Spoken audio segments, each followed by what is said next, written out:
He's barking at the turtle.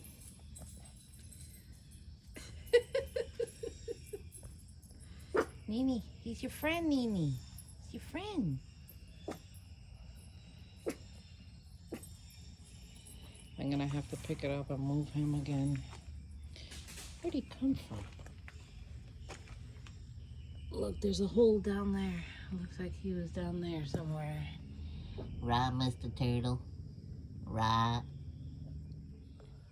Look, usually they're shy when I touch them, but every once in a while you get one that's feisty. Look, look.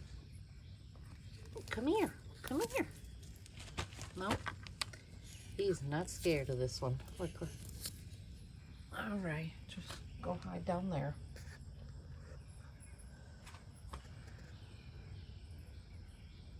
Yeah, it's been digging down there, so who knows.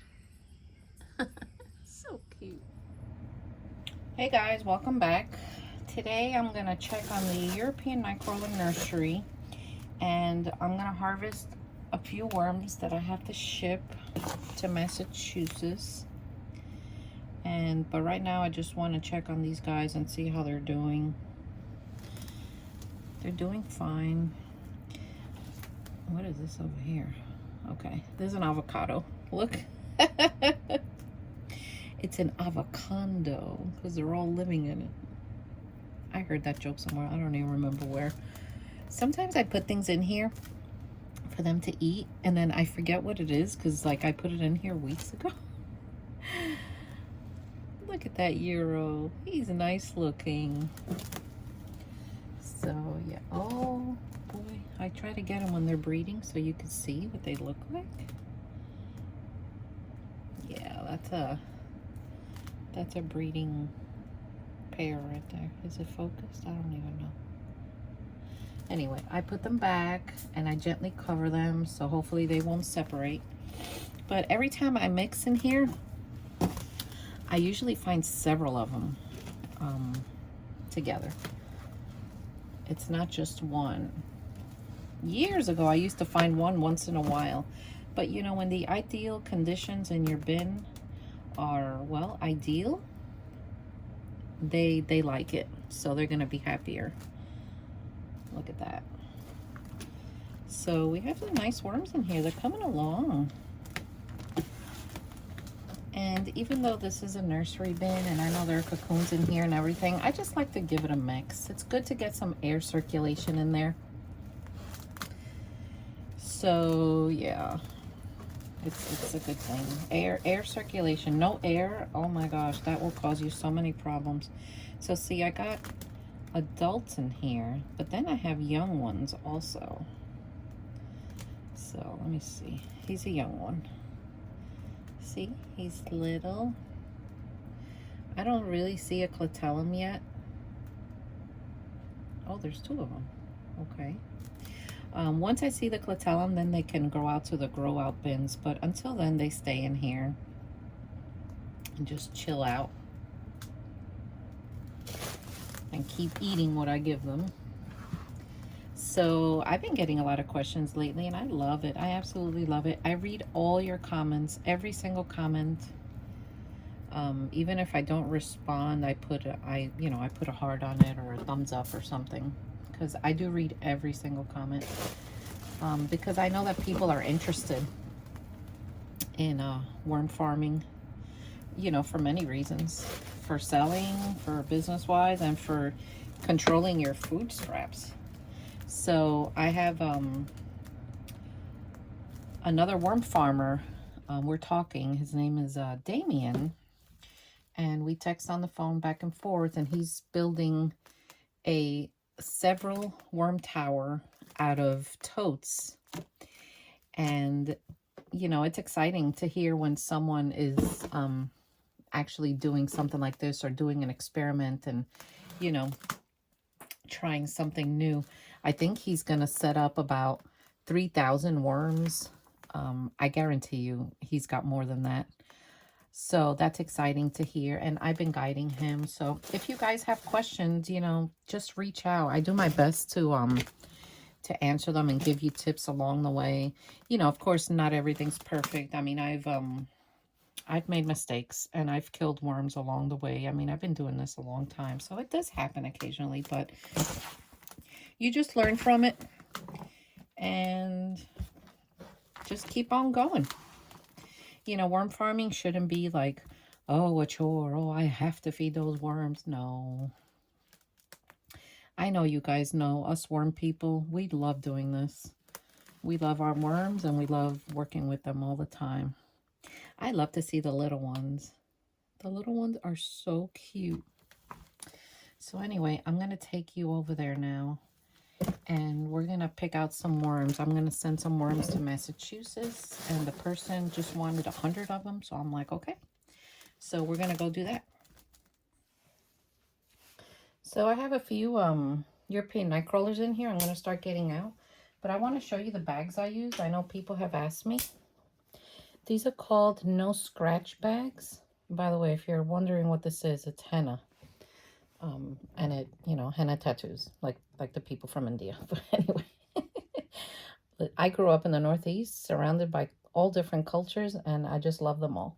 So anyway, if you're wondering, but these bags, they're called no scratch bags, and I get them at uline.com. That's ULINE. I'm not sponsored by them or anything. I just love these bags. They're nice and soft. They're breathable. And I've shipped up to a pound of worms in these with absolutely no problems. So if you want to look at them, I mean, go right ahead. You know, I've also used sandbags and they will also work, but I just like the softness of those. I don't know why. I just like the way they feel. So wow, look at these worms. These are nice. Very nice worms. So what I do when someone buys 100 of them, I just start counting. And I look for the biggest ones I could find, and I just start grabbing them. Like 1, 2, 3, 4, you know, 5, 6. It can be tedious, but I like touching my worms. I like playing with them, so that's how I get them. So I'll bring you back when this is done.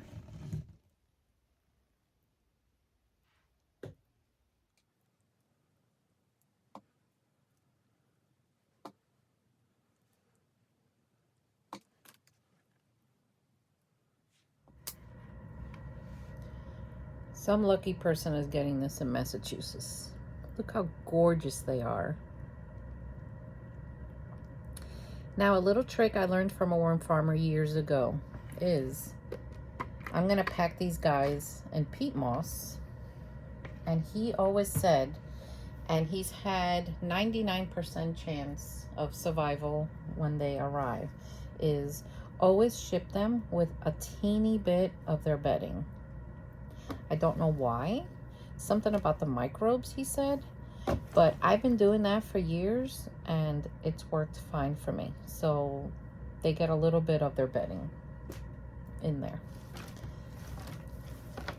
So that's another little trick that I learned from him. All right, time to pack these up. Here they are in peat moss. Just give them a nice coating. See? For those of you that are going to ship, I coat them really well. And then I take a no scratch bag. You know what I got to get or build? Something that will funnel them in. It'll just make life so much easier for me. But anyway, this will do.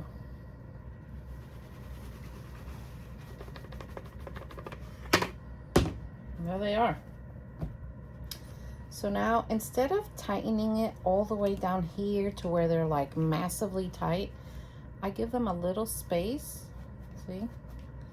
And then I twist this, and then I zip tie it. And you know, with all the years I've had, I've never ever heard someone tell me that they've escaped in the box. I don't know if this makes a difference, but I mean, it must.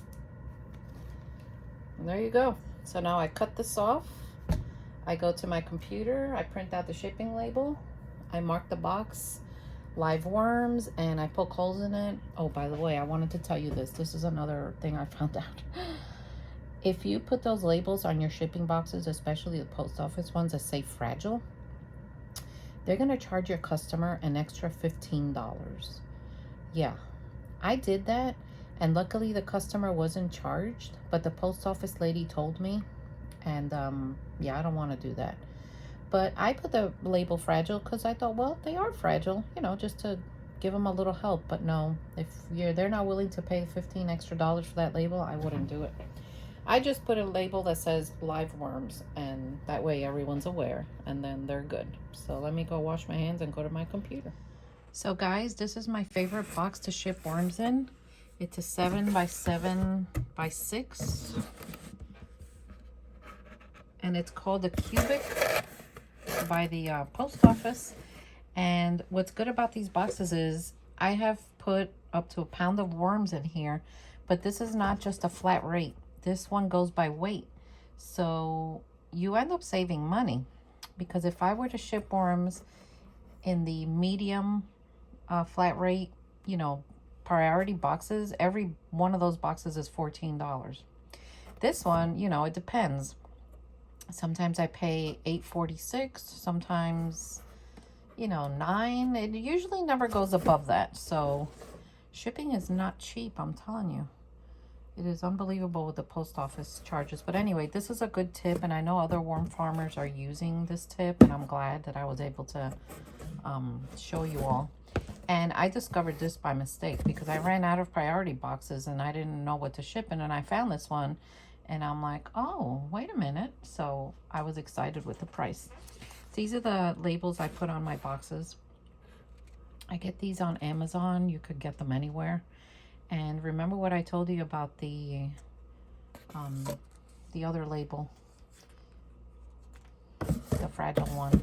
Yeah, they're going to charge your customer extra. So unless they're willing to pay and you let that information, you know, go forward to them, I wouldn't put it on there unless they tell you to. But anyway, I'm gonna pack these worms up and they're off to Massachusetts. All right, so I'm at my computer. Let's put the worms on here. Now, when you're selling worms, it's important you have to have a digital scale. So 24.8 ounces. I always add an ounce to my order, because if this weight is off, you're gonna have a problem. They're gonna send it back, and these are live worms, and you don't need that happening. So while I do that, I turn on my printer. So let's see. I have options. I have ground, which I'm not gonna do. One is 2 to 8 days. Let's do this one.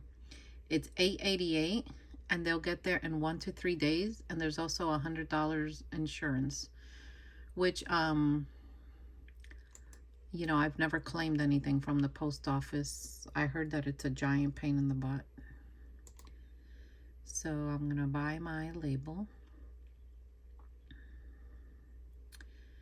And I'm going to print it. I'm trying not to go up because I'm not. And I'm going to print the label, and here I go.